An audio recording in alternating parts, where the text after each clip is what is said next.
Good morning everybody. सुबह के बज चुके हैं 7। I am Richa Sharma and you are watching Parcham and it is time for our daily CA session. आज है 20 जनवरी, पौष महीने शुक्ल पक्ष की दशमी है आज, और चांद आज हमें कुछ ऐसा दिखने वाला है। चलिए आज पढ़ना शुरू करें। उससे पहले अगेन आपकी एक पॉपुलर क्वेरी लेते हैं। हम हर रोज एक एक पॉपुलर क्वेरी एड्रेस कर रहे हैं। कल हमने देखा था कि कौन कौन से स्टूडेंट्स हैं जिनके लिए हमारे करंट अफेयर मेनली होते हैं। तो हमने देखा सभी वनडे एग्जामिनेशन, स्टेट पीएससी वाले बच्चे, यूपीएससी प्रीलिम्स वाले बच्चे देख सकते हैं, मेंस वालों के लिए नहीं है। सीडीएस तक के बच्चे यहाँ से फॉलो कर सकते हैं। बैंकिंग वाले बच्चे ये तो देखेंगे ही, साथ ही साथ जो बैंकिंग की अलग से प्लेलिस्ट बनी हुई है करंट अफेयर की, वो भी आप देखेंगे, जिसमें आप मंडे से आपको वापस से वीकली सेशंस मिलने लगेंगे।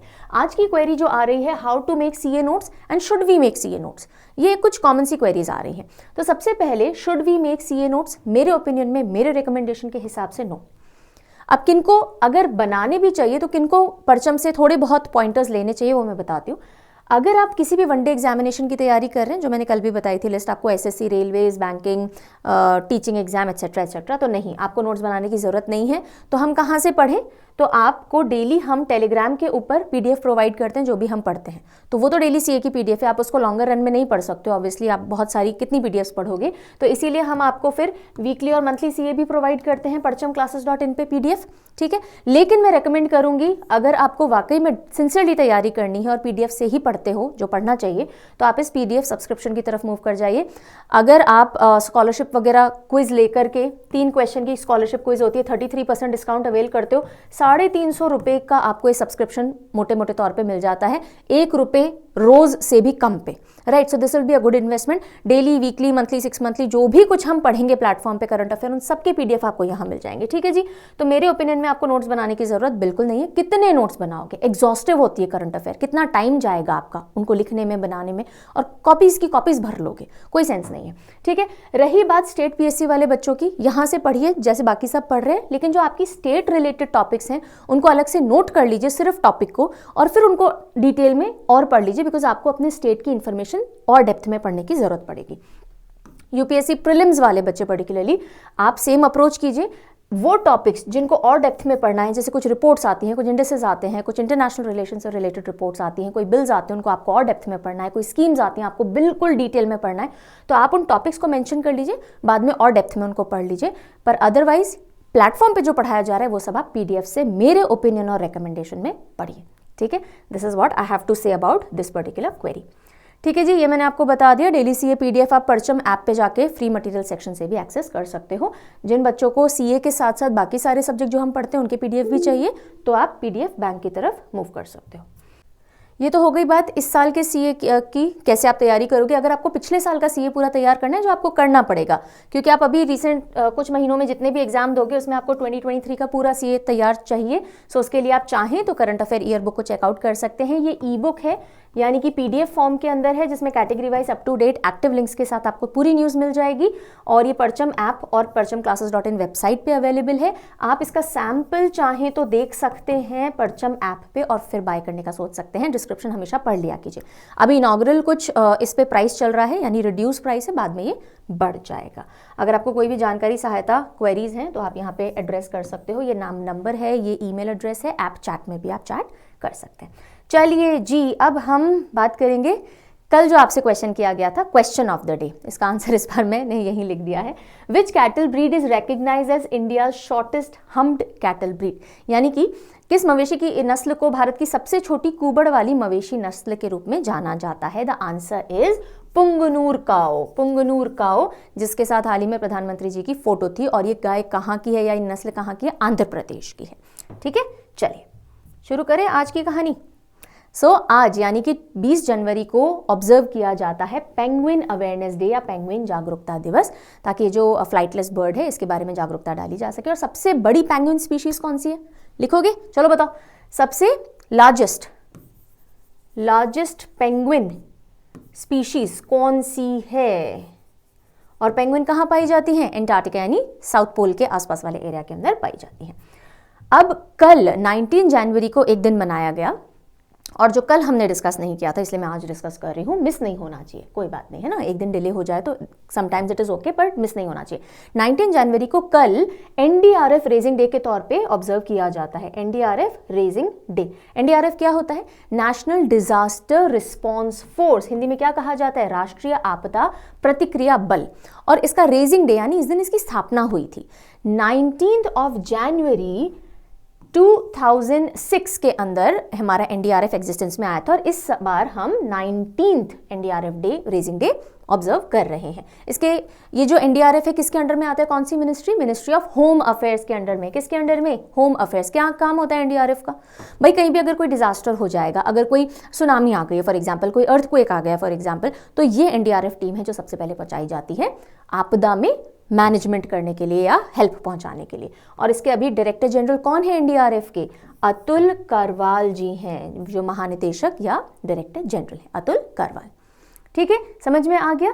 All right. चलिए अगली जो न्यूज आ रही है वो एक ब्रांड एम्बेसडर के तौर पे आ रही है। ऋतिक रोशन जी को किसी एक ब्रांड का एम्बेसडर बनाया गया। कौन सी ब्रांड है देखते हैं।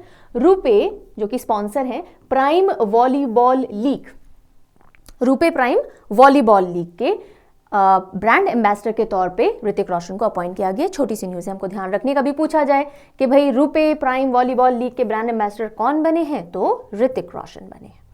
अगली न्यूज़ देखते हैं, यह है प्रधानमंत्री राष्ट्रीय बाल पुरस्कार से रिलेटेड। बाल पुरस्कार जो कि किस एज कैटेगरी के अंदर दिया जाता है? सो ये एक सेकेंड, ये आपको मिलेगा 5 to 18 ईयर्स कैटेगरी के अंदर। कुछ updates are pending from a lot of days और मैं वो कर नहीं रही हूँ, इसलिए बार बार इरेजर बीच में आएगा, काइंडली एडजस्ट। ठीक है, सो बाल पुरस्कार जो है, प्रधानमंत्री बाल पुरस्कार, वो 5 साल से 18 साल के बच्चों को दिए जाते हैं जिन्होंने 6 कैटेगरीज के अंदर एक्सेलेंस शो की हुई होती है। ठीक है, कौन कौन सी कैटेगरीज हैं? Art and culture, bravery, innovation, science technology, social service और स्पोर्ट्स। और इस साल टोटल कितने बच्चों को ये अवार्ड मिलेंगे? 19 बच्चों को ये अवार्ड दिए जाने हैं, जिनमें से 9 बॉयज हैं और 10 गर्ल्स हैं। यहां तक की बात आई समझ में? चलो वापस आओ अब इस न्यूज़ पे। सो प्रधानमंत्री राष्ट्रीय बाल पुरस्कार 2024 डिक्लेयर हो गए हैं कि 19 बच्चों को दिए जाएंगे। ठीक है, कब दिए जाने हैं? तो द्रौपदी मुर्मू जी ये अवार्ड्स देंगी 19 एक्सेप्शनल चिल्ड्रन को 22 जनवरी 2024। हाँ जी, जब अयोध्या मंदिर वाला बड़ा दिन है ना, मूर्ति स्थापना का। सो विज्ञान भवन में 22 जनवरी को 2024 में द्रौपदी मुर्मू जी देंगी प्रधानमंत्री राष्ट्रीय बाल पुरस्कार 2024। कितने बच्चों को दिए जाएंगे? 19 को दिए जाएंगे। और बाल पुरस्कार कौन सी एज कैटेगरी में दिए जाते हैं? 5 to 18 में दिए जाते हैं। कितनी एज कैटेगरी ने बोल के हम एज ग्रुप बोल देते हैं, और कितनी कैटेगरीज के लिए? सो ये 6 कैटेगरीज के अंदर कुछ भी विशिष्ट करने के लिए दिए जाते हैं। Got it? न्यूज़ पकड़ में आ गई? बिल्कुल। आगे बढ़ेंगे। The 4th wings India awards 2024, मैं बता दूं, हमने 4th विंग्स इंडिया 2024 जो इवेंट है उसके बारे में 2-3 दिन पहले पढ़ा था। ठीक है, कि एशिया का सबसे बड़ा सिविल एविएशन का एक इवेंट है जो कि बेगमपेट एयरपोर्ट हैदराबाद में हो रहा है। उसी के दौरान ये अवार्ड्स भी अनाउंस किए गए, दिए गए। तो आज हम उस इवेंट की बात नहीं कर रहे हैं, आज हम उस इवेंट में दिए गए अवार्ड्स की बात कर रहे हैं। डिफरेंस समझ में आ गया दोनों चीज़ों में? So 4th edition of wings India awards 2024 दिए गए, प्रेजेंट किए गए। किसने प्रेजेंट किए? तो हमारे जो यूनियन सिविल एविएशन मिनिस्टर हैं, उड्डयन मंत्री हैं, कौन है? ज्योतिरादित्य सिंधिया जी हैं, उन्होंने तो प्रेजेंट किए। राइट, अब किन किन को मिले, किस किस कैटेगरी में मिले, ये हमको देखने हैं। सो बैंगलोर एंड दिल्ली एयरपोर्ट, बैंगलोर और या बेंगलुरु एंड दिल्ली एयरपोर्ट जो है, उन्होंने जॉइंटली जीता है best airport award. Best airport award, सबसे बढ़िया एयरपोर्ट बेंगलुरु के और दिल्ली के घोषित किए गए। पहली चीज ये। ठीक है, आगे बढ़ते हैं, काफी सारी कैटेगरीज हैं। Best airline of the year, airline है ना, तो best airline of the year Vistara को दिया गया है। विस्तारा को, एयरपोर्ट तो बेंगलुरु और दिल्ली के थे, एयरलाइन विस्तारा की हो गई। एयर इंडिया को मिला है इंटरनेशनल कनेक्टिविटी के लिए अवार्ड। सो इंटरनेशनल फ्लाइट्स वगैरह कनेक्टिविटी एयर इंडिया से होती है। अलायंस एयर को रीजनल कनेक्टिविटी के लिए, जो हमारी उड़ान स्कीम है, जैसे उड़े देश का आम नागरिक है ना, रीजनल कनेक्टिविटी के लिए। डोमेस्टिक एयरलाइंस हैं इंडिया में एक हिस्से से दूसरे हिस्से जाने के लिए। सो एयर अलायंस एयर को मिला है रीजनल कनेक्टिविटी के लिए। Air India express sustainability champion, यानी इनके जो तरीके हैं वो सस्टेनेबल तरीकों से ये चला रहे हैं। जीएमआर ग्रुप है, इसका फुल फॉर्म नहीं है, जीएमआर ग्रुप ही कहा जाता है। ये best aviation service provider and arrow academy के लिए अवार्ड मिला इसको। स्काईवेज एयर सर्विसेज को कार्गो सर्विसेज के लिए, Indian oil sky tanking private को फ्यूल सर्विसेज के लिए। सो ये काफ़ी सारी कैटेगरीज थी, जिनमें एक तो हमने बेस्ट एयरपोर्ट देखा, फिर बेस्ट एयरलाइन हो जाएगा, इंटरनेशनल कनेक्टिविटी, रीजनल कनेक्टिविटी, ये सबसे ज़्यादा इंपॉर्टेंट है। ओके, बाकी थोड़े बहुत आप ध्यान रख लीजिएगा। सो इंडिया का एक एम भी है कि हमें 2030 तक 30 million domestic air passengers achieve करने हैं। सो 300 million, not 30 million, 300 million domestic passengers उड़ रहे हों बाय 2030 इन इंडिया, और उड़ान इसमें बहुत बड़ी अहम भूमिका अदा करेगी। ठीक है जी, सो पूरी न्यूज़ समझ में आ गई है आपको। अब जिन बच्चों ने पहले से ये नहीं देखा होगा और उनको नहीं पता ये इवेंट क्या है, तो उनके लिए मैं बता दूं कि wings India 2024 largest civil aviation event है। सिविल एविएशन यानी जो आम नागरिक उड़ते हैं ना, उनसे रिलेटेड है, और बेगमपेट एयरपोर्ट हैदराबाद तेलंगाना के अंदर ये चल रहा है 18 से 21 जनवरी 2024, और इसी के दौरान ये अवार्ड्स भी दिए गए। गॉट इट जी। चलिए आगे बढ़ेंगे अगली न्यूज़ की तरफ। अच्छा, अगली न्यूज़ पे बढ़े उससे पहले जिन बच्चों को नहीं पता, जो चेकआउट नहीं करते हैं चैनल को ऑफन, तो हमने रिसेंटली यानी कल से ही स्टार्ट की है आपके लिए MCQ series in general science also. बहुत ज़्यादा डिमांड आ रही थी कि मैम साइंस स्टार्ट करवा दीजिए, तो साइंस में बायोलॉजी तो कई बार हमने पहले भी पढ़ी है, लेकिन इस बार हम केमिस्ट्री से शुरू कर रहे हैं। तो दीपक सर हैं, Deepak Sharma sir, he is taking care of your chemistry and physics now, तो उन्होंने केमिस्ट्री की सीरीज एमसीक्यू की स्टार्ट की है, नहीं देखी हो तो देख लीजिएगा। And Piyush sir is taking care of your English for competitive examinations, and काफ़ी सारी क्लासेस इनकी ऑलरेडी आ चुकी है, नहीं देखी है तो प्लेलिस्ट चेकआउट कर लीजिएगा। सारी प्लेलिस्ट बहुत ऑर्गेनाइज आपको परचम पे अलग अलग सब्जेक्ट्स की मिल जाएंगी। चलिए अगली न्यूज़ पे बढ़ेंगे। Gianni Infantino receives international sports personality award in Dubai. Gianni Infantino कौन है भैया? जियानी इन्फेंटिनो फीफा के प्रेसिडेंट हैं। Very good, international football federation जो है। सो जियानी इन्फेंटिनो को मिला है international sports personality award Dubai के अंदर, राइट। और कहाँ? मोहम्मद बिन राशिद अल मखतूम क्रिएटिव स्पोर्ट्स अवार्ड है ये, इनको रिसीव हुआ है, ये अवार्ड का नाम है, ठीक है। और दुबई के अंदर ये दिया गया है, ऐट नहीं होगा। क्यों? क्योंकि ये उन लोगों को दिया जाता है अवार्ड जिन्होंने कुछ भी बहुत इनोवेटिव किया हो स्पोर्ट्स को बढ़ावा देने और डेवलपमेंट करने के लिए, ठीक है जी। चलिए अगली न्यूज़ देखेंगे। Padmanabha Swami temple in Thiruvananthapuram. Padmanabha Swami temple कहाँ है? केरला के अंदर है ना, तिरुवनंतपुरम के अंदर है।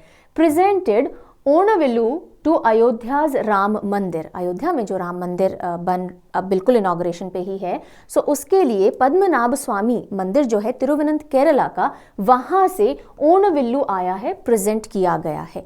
अब बिल्कुल न्यूज़ तो इतनी सी है, पर अब सवाल क्या बनता है, ओणविल्लु क्या है ये, तो इसके बारे में अब हमको देखना है। ओणविल्लु, पहले तो आप पिक्चर देखिए, ये आप देखिए, दिख रही है ये एक बो जैसा, यानी कि जो तीर कमान हम बोलते हैं ना, तो कमान जो होती है बो, सो वो है। और इसके ऊपर आपको कुछ चित्र बने हुए दिख रहे होंगे, ये विष्णु जी के 10 अवतार का चित्रण इसके ऊपर किया जाता है।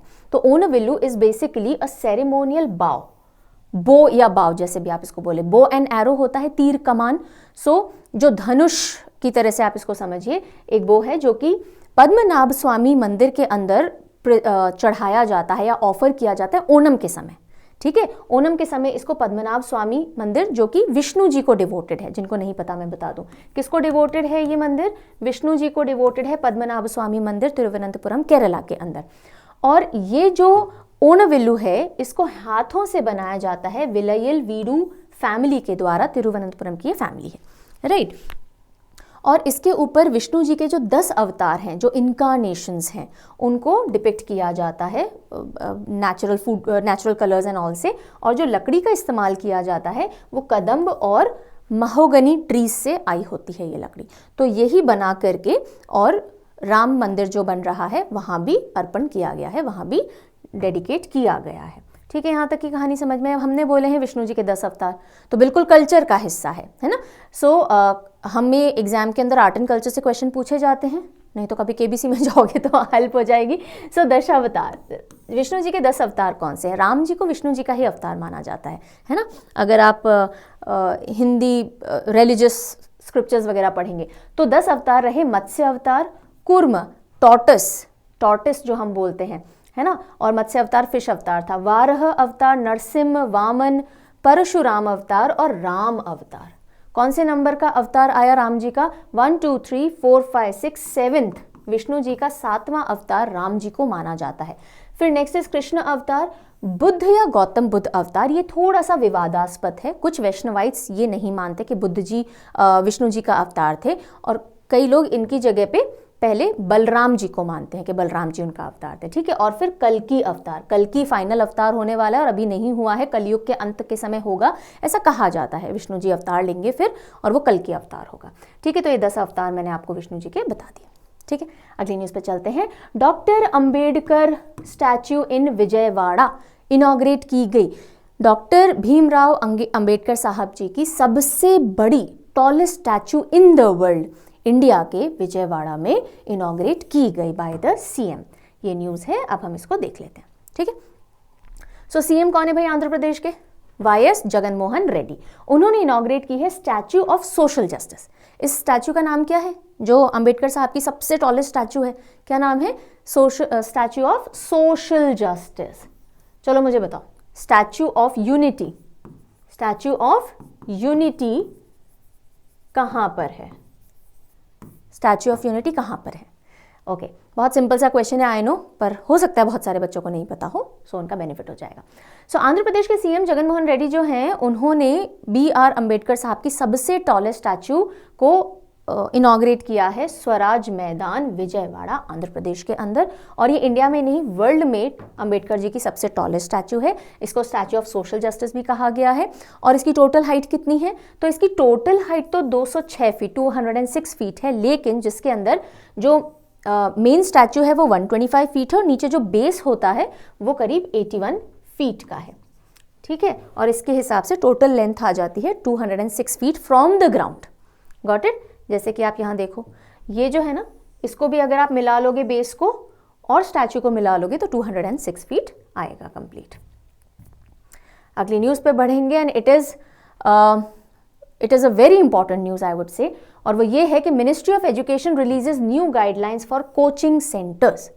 सो एक बहुत बड़ा मेजर कंसर्न आया गवर्नमेंट के सामने कि जो ऐसे इंस्टीट्यूशंस हैं, पर्टिकुलरली जैसे कोटा के केस में, जो राजस्थान के अंदर कोटा है जिसको एजुकेशन हब जाना जाता है, कोचिंग के कॉन्टेक्स्ट में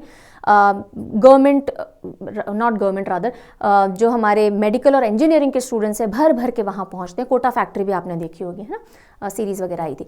तो यहाँ पे सुसाइड रेट 2023 में बहुत बढ़ गए, बच्चों के अंदर साइकोलॉजिकल डिस्टर्बेंसेस बहुत हैं, प्रेशर बहुत ज़्यादा है। तो इन सब कंसर्न्स के चलते फिर हमने देखा था दिल्ली में कोचिंग सेंटर्स की क्या हालत है, राइट, जो IAS वगैरह की तैयारी करते हैं, बाकी कॉम्पिटिटिव एग्जाम की तैयारी करते हैं, आग तक लग गई। तो कोई सेफ्टी सिक्योरिटी कंसर्न्स नहीं है, कोई साइकोलॉजिकल फैक्टर्स पे ध्यान नहीं दे रहा है, इतना प्रेशर है, सिर्फ पैसा बनाने की फैक्ट्री लगी हुई है, भीड़ करके बच्चे आ रहे हैं, छोटे छोटे बच्चे आने लग गए हैं। पहले तो 11th में जाते थे पढ़ने के लिए, अब 8th 9th से बच्चे जाने लग गए हैं। So lot of stress is there which the kids are not able to handle, and उसका रिजल्ट क्या निकलता है? सुसाइड रेट्स बहुत बढ़ गए हैं, सेफ्टी इश्यूज बहुत बढ़ गए हैं। इसके चलते अब गवर्नमेंट ने न्यू गाइडलाइंस इशू की हैं for coaching centres in India, a much needed step in my opinion.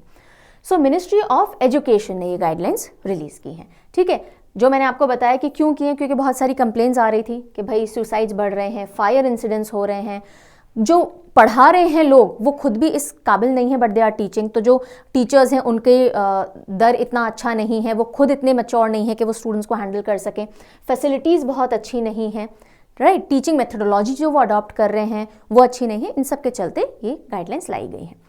सो इस सब से क्या होगा? एक लीगल फ्रेमवर्क इन पिक्चर आ जाएगा कि अगर आपने गाइडलाइंस फॉलो नहीं की तो you will be subject to certain punishments, right. और जो अनरेगुलेटेड ग्रोथ हो रही है प्राइवेट कोचिंग इंस्टीट्यूशंस की इंडिया के अंदर, उस पर चेक लग सकेगा। हर कोई एक दुकान खोल के बैठ जाता है, क्योंकि वो इंस्टीट्यूशन दुकान ही कहलाएंगे, छोटे छोटे से एरियाज हैं और भर के बच्चे बैठे हैं। सो हालत बहुत खराब है, राइट। सो जो मेन पॉइंट्स हैं इस गाइडलाइन के वो हम देखते हैं कि सबसे पहले तो मिनिमम क्वालिफिकेशन ग्रेजुएशन होनी है अगर कोई पढ़ा रहा है, मतलब टीचर्स जो कि ग्रेजुएट नहीं है वो पढ़ा नहीं सकते, नंबर 1। ठीक है, दूसरी चीज, कोई भी मिसलीडिंग प्रॉमिसेस, एडवर्टीजमेंट, बच्चों की फोटोएं लगाना कि हमने इतने पास करवा दिया, हम इतने पास करवा देंगे, गारंटीड बैच है, ये है वो है, इस तरह के आप मिसलीडिंग एडवर्टीजमेंट्स या प्रॉमिसेस नहीं कर सकते। कोई भी बच्चा जो 16 साल से कम उम्र का है आप उसको एनरोल नहीं कर सकते। यूजली 16 साल 10th में अचीव करता है बच्चा, है ना। सो 16 ईयर्स से छोटा नहीं होना चाहिए और 10+2 कंप्लीट हो जानी चाहिए, यानी सेकेंडरी स्कूल एजुकेशन कंप्लीट होने के बाद ही आप बच्चे को एनरोल कर पाओगे, उससे पहले आप एनरोल नहीं कर सकते हो। काउंसलिंग सिस्टम होना बहुत ज़रूरी है, आपके पास एक काउंसलर होने चाहिए और उनकी डिटेल्स बहुत सबके पास होनी चाहिए अवेलेबल, ताकि कोई भी समस्या है तो बच्चा काउंसलिंग के लिए जा सके। ट्यूशन फी का जो बहुत बड़ा चक्र बन रखा है तो वो फेयर और रीजनेबल होना चाहिए, और किसी भी सत्र के दौरान आपने बच्चे को एनरोल कर लिया, अब बीच में मिड सेशन आपने फीस बढ़ा दी, ये सब आप नहीं कर सकते हो। और जो भी फीस आप कलेक्ट कर रहे हो उसकी जो प्रॉपर रिसीट होती है वो आपको पेरेंट्स को या बच्चे को प्रोवाइड करनी होगी। मिनिमम स्पेस रिक्वायरमेंट, यानी कि कितने बच्चे आप ले रहे हो उसके हिसाब से आपके कितने स्पेस वगैरह होनी चाहिए उसका आप ध्यान रखेंगे। एंड अगर कोई बीच सेशन में छोड़ता है, अब क्या होता है बच्चे 1-1, 2-2, 3-3 साल की कोचिंग के लिए एनरोल होते हैं, फीस सारी उन्होंने भर दी, अब उस बच्चे को नहीं बेयर हो पा रहा और वो 3 महीने बाद छोड़ रहा है, इंस्टीट्यूशन बोलते हैं नहीं आपके लाखों के लाखों रुपए हमारे पास है, हम कुछ नहीं रिफंड करेंगे, ये भी आप नहीं कर सकते, आपको प्रो राटा बेसिस के ऊपर फीस लौटानी पड़ेगी। यानी अगर आपने 1 साल की फीस ली है whatever lack of rupees, 3 महीने पढ़ के अगर वो जा रहा है तो आपको 3 महीने की फीस काट के बाकी लौटानी पड़ेगी, इंक्लूडिंग हॉस्टल एंड एवरीथिंग। ठीक है, देन क्योंकि देखिए जो रेगुलेशंस हैं +2 लेवल ऑफ एजुकेशन के वो स्टेट और यूनियन टेरिटरी की रिस्पॉन्सिबिलिटी होती है, इसलिए ये सारे इंस्टीट्यूशंस ये गाइडलाइंस फॉलो करें, नहीं कर रहे हैं तो पनिशमेंट के भागी बने, ये सब देखना किसका काम होगा, state and union territory governments का काम, स्टेट और यूटी गवर्नमेंट्स का काम होगा, ये भी इसके अंदर मेंशन किया गया। अब यहीं पे मैं बता दूं जो यूपीएससी वाले बच्चे हैं आप इसको और थोड़ा डिटेल में पढ़ लेंगे, बाकी सारे बच्चों के लिए दिस मच इज सफिशिएंट, पूरा क्रक्स मैंने आपको बता दिया। ठीक है, चलिए आगे बढ़ेंगे। नेक्स्ट न्यूज आ रही है ऑल इंडिया सेक्रेटरीज कॉन्फ्रेंस।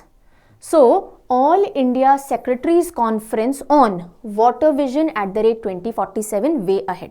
सो जो वाटर विजन है कि हमें कहाँ तक 2047 तक पहुंचाना है हमारे वाटर मैनेजमेंट एक्सेट्रा को, सो ऑल इंडिया सेक्रेटरीज कॉन्फ्रेंस इससे रिलेटेड कहाँ हुई है, महाबलीपुरम के अंदर हुई है, हुई नहीं है रादर अब होगी, 23 और 24 ऑफ जनवरी को होगी। ठीक है, महाबलीपुरम जो कि कहाँ है जी, तमिलनाडु के अंदर है। सो all India secretaries conference on water vision @2047 way ahead, ये टू बी हेल्ड है महाबलीपुरम तमिलनाडु में 23rd and 24th of January को।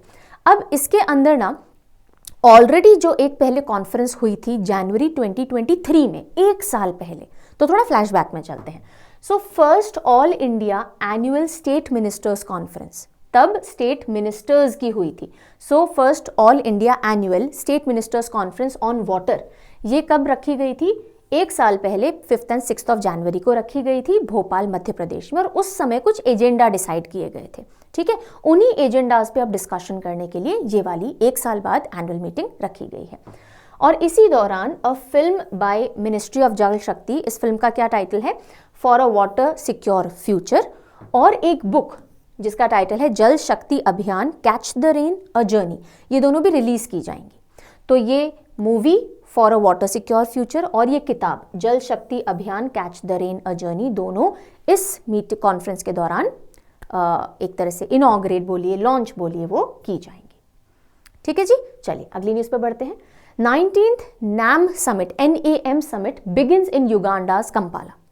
तो 19th addition of NAM summit शुरू हुआ युगांडा में, कंपाला में। ठीक है, तो अब अगेन वही सबसे पहली चीज आती है, भैया ये NAM क्या है मैम, कौन सा समिट है ये, क्या होगा इसके अंदर, तो फुल फॉर्म समझो थोड़ा सा इसका, non aligned movement. Non aligned यानी कि ना हम इस तरफ है ना हम उस तरफ है, ना हम US वाले पावर की तरफ है ना हम रशिया वाली पावर की तरफ है, एग्जाम्पल दे रही हूँ। ठीक है, तो जो 2 वर्ल्ड्स डिवाइड हो जाते हैं ना, तो आप ना तो किसी के बहुत फेवर में हो ना आप किसी के बहुत अगेंस्ट में हो, तो आप NAM के हिस्से हो। इसके अंदर 120 कंट्रीज मेंबर्स हैं।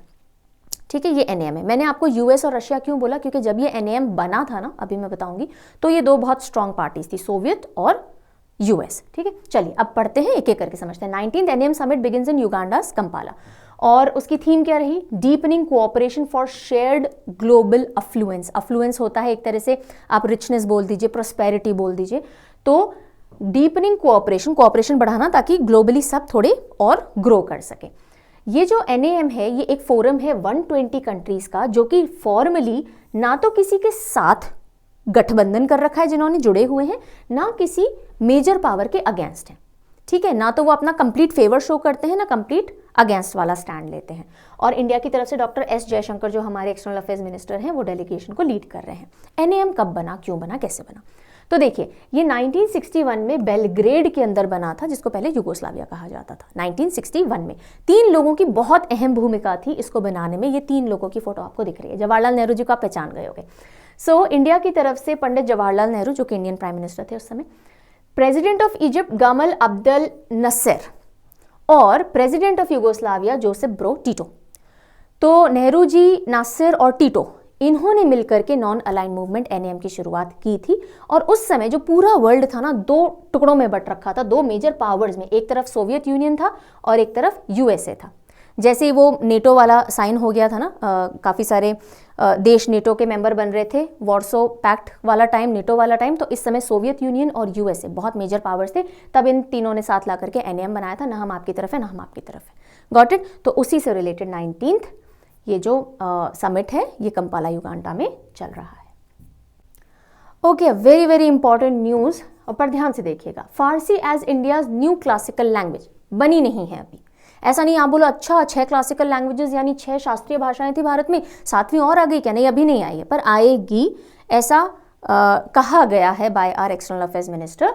तो गवर्नमेंट ऑफ इंडिया अपनी न्यू एजुकेशन पॉलिसी के हिसाब से डिसाइड किया है उन्होंने कि हम फारसी यानी पर्शियन को हमारी 9 क्लासिकल लैंग्वेजेस का पार्ट बनाएंगे। अब आप बोलोगे मैम क्लासिकल लैंग्वेजेस तो 6 हैं, ये 9 कहाँ से आ गया? फारसी आएगी तो 7th की तरह आएगी। 9 इसलिए आ गया क्योंकि सिर्फ फारसी को नहीं, पर पाली और प्राकृत, इनको भी क्लासिकल लैंग्वेज का दर्जा दिए जाने का डिसीजन लिया गया है अभी, लेकिन दर्जा दिया नहीं गया, ठीक है। सो 6 पहले थी, फिर फारसी या पर्शियन, पाली एंड प्राकृत, ये तीनों जोड़ करके टोटल कितनी क्लासिकल लैंग्वेजेस हो जाएंगी? अभी नहीं है, 9 हो जाएंगी, ठीक है जी। सो फारसी, जिसे हम पर्शियन भी कहते हैं, इंडो ईरानियन लैंग्वेज है, जो कि Iranian branch, Indo Iranian languages की ईरानियन ब्रांच है बेसिकली, ओके। और जैसा मैंने आपको बताया, नेशनल एजुकेशन पॉलिसी जो हमारी है 2020 की, उसके हिसाब से हम ये 3 और भाषाएं हमारे क्लासिकल लैंग्वेजेस के अंदर जोड़ेंगे, क्योंकि उसमें कहा गया था कि जोड़ी जानी चाहिए, राइट।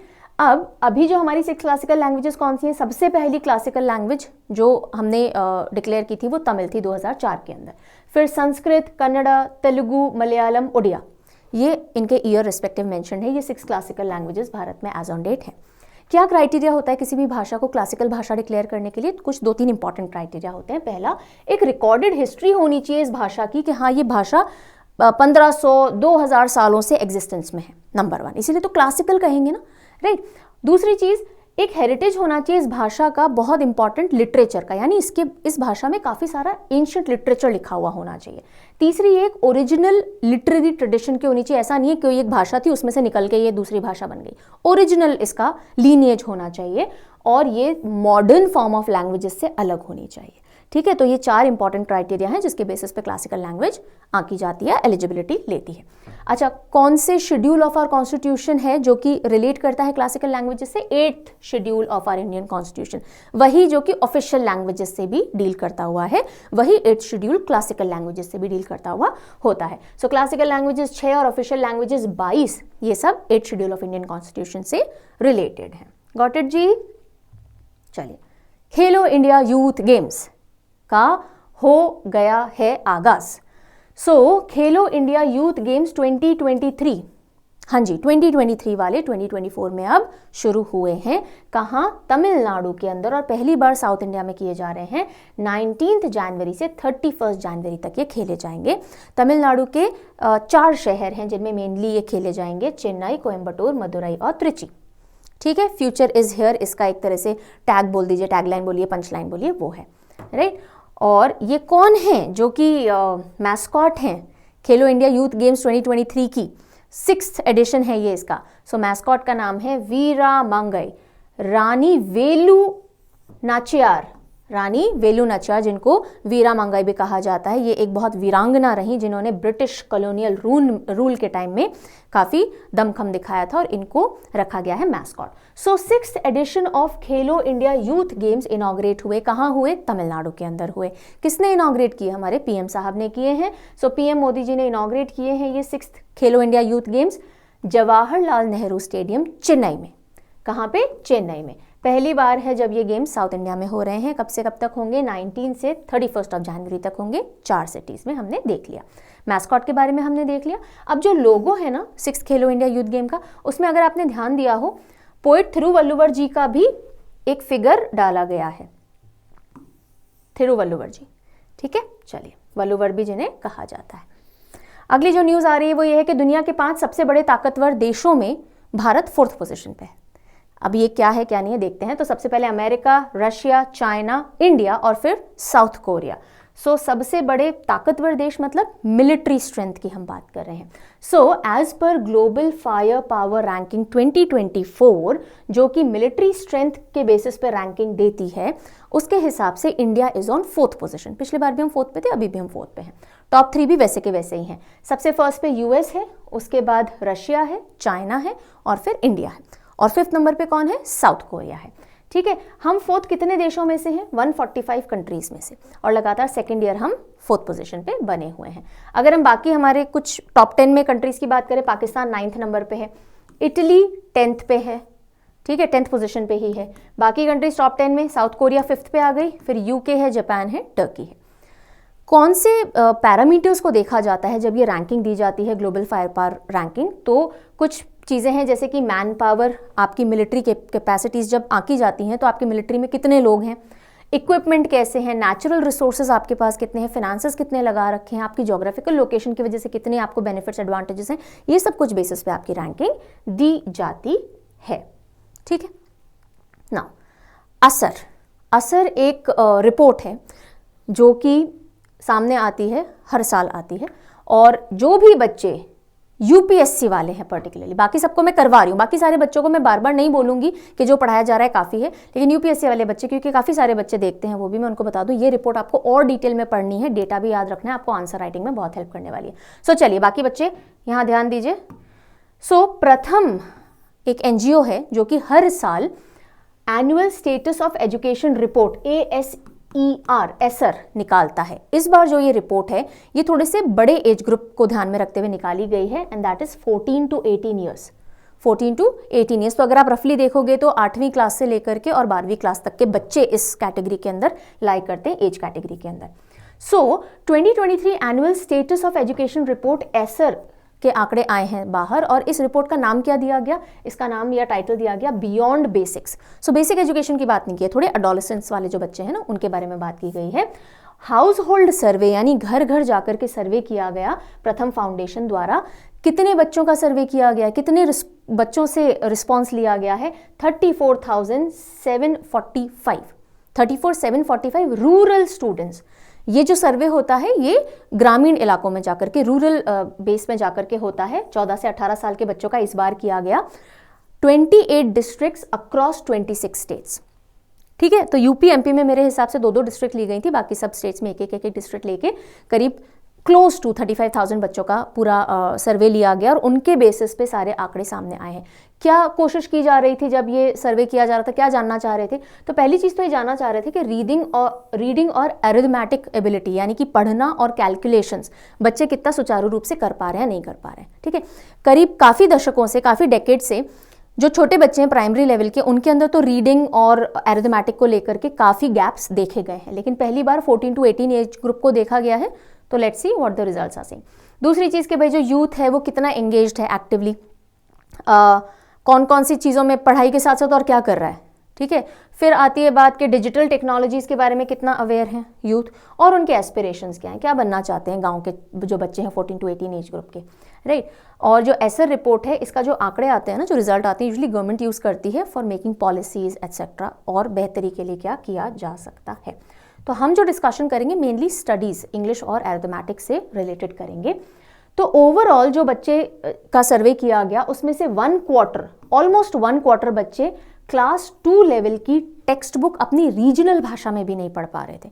14-18 एज ग्रुप के बच्चे हैं ये, यानी कि like I told you 8 to 12 class वाले होंगे ये, राइट। और ये क्लास 2 लेवल की रीजनल बुक भी नहीं पढ़ पा रहे थे, और करीब आधे बच्चे इंग्लिश के सेंटेंसेस भी नहीं पढ़ पा रहे थे। तो काफ़ी बड़ा गैप है ये, राइट। और ये ऑलमोस्ट पासिंग आउट बच्चे भी हैं जो कि आगे जाके अब काम वाम करेंगे। बेसिक मैथमेटिक्स भी बहुत बड़ा चैलेंज रहा। करीब 56.7 बच्चे सिंपल 3 डिजिट डिवीजन नहीं कर पा रहे थे। अगर मैं बोलूँ 785 को डिवाइड कीजिए 3 से या 2 से या 5 से, तो उसमें भी इनको दिक्कत आ रही थी। अगर हम बात करें स्मार्टफोन्स की, तो 89% बच्चे ऐसे थे जिनके घरों में स्मार्टफोन्स थे और वो यूज़ करना जानते थे। तो ये तो दिखा रहा है कि हाँ जी, पैंडेमिक के बाद डिजिटली शिफ्ट कितना बड़ा आया है। तो इनको ये सोशल मीडिया यूज़ कर सकते हैं, ये स्मार्टफोन्स यूज़ कर सकते हैं, पर इनकी बेसिक रीडिंग और कैलकुलेटिव एबिलिटीज़ में काफ़ी बड़ा अभी गैप है। सो ये जो बच्चे हैं ये काफ़ी स्ट्रगल कर रहे हैं अपनी रीडिंग और अरिथमेटिक स्किल से अपने टीनेज ईयर्स में, जो कि बहुत क्रूशियल टाइम है। क्लास 10, 11, 12 के बच्चे हैं। So not a very good report. और ह्यूज स्किल डेफिसिट भी अडोलेसेंट्स में देखा गया है। रही बात कि ये क्या बनना चाह रहे हैं, तो काफ़ी सारे ऐसे बच्चे हैं जिनको नहीं पता आगे क्या करना चाह रहे हैं ये। रही बात काम की, तो काफ़ी बच्चे हैं जो पढ़ाई के साथ साथ काम भी करवा रहे होते हैं। So those are the general points again. ठीक है जी, सारे मोटे पॉइंट समझ में आ गए। नेक्स्ट न्यूज़ पे चलते हैं। Apple surpasses Samsung as top smartphone seller. पहली बार ऐसा हुआ है कि सैमसंग से आगे निकला है Apple number of smartphone sale करने में, right. So Apple surpasses Samsung as top smartphone seller, और ये 2023 की best selling smartphone series iPhone की रही है। और पहली बार सिंस 2010 से अभी तक पहली बार एप्पल ने सैमसंग को पीछे छोड़ा in terms of number of sales. Next news आ रही है। HDFC bank's aims for Singapore expansion with banking licence application. ये बैंकिंग वाले बच्चों के लिए ही है पर्टिकुलरली, और बैंकिंग वाले बच्चों, मैंने पहले भी कहा, ये तो सब आपको पढ़ना ही है। साथ ही साथ जो अलग से स्पेशली आपके लिए क्लासेस लगाई जाती हैं, प्लेलिस्ट में जाके चेक कीजिए, वहाँ से भी आपको बैंकिंग CA पढ़ना है। और बहुत ही जल्दी हम कोशिश कर रहे हैं आपकी बैंकिंग अवेयरनेस की क्लासेस भी यहाँ पे हम शुरू कर सकें। सो HDFC बैंक, जो कि इंडिया का लार्जेस्ट प्राइवेट सेक्टर लेंडर है, यानी कि बैंक है, वो सिंगापुर में एक्सपेंशन की कोशिश कर रहा है। अभी उसने एप्लीकेशन लगाई है मॉनेटरी अथॉरिटी ऑफ सिंगापुर में, लेकिन अभी अप्रूवल नहीं आया। तो हो सकता है बहुत जल्दी सिंगापुर के अंदर HDFC बैंक पहुंच सके। Alright, so now it is time for our revision question. पहले आज के क्वेश्चंस का रिविजन करेंगे जो भी हमने पढ़ा है, और उसके बाद हम कुछ प्रीवियस डेज के भी करेंगे। So let's get started. Okay, उससे पहले ये भी है भाई, जल्दी से बता देते हैं।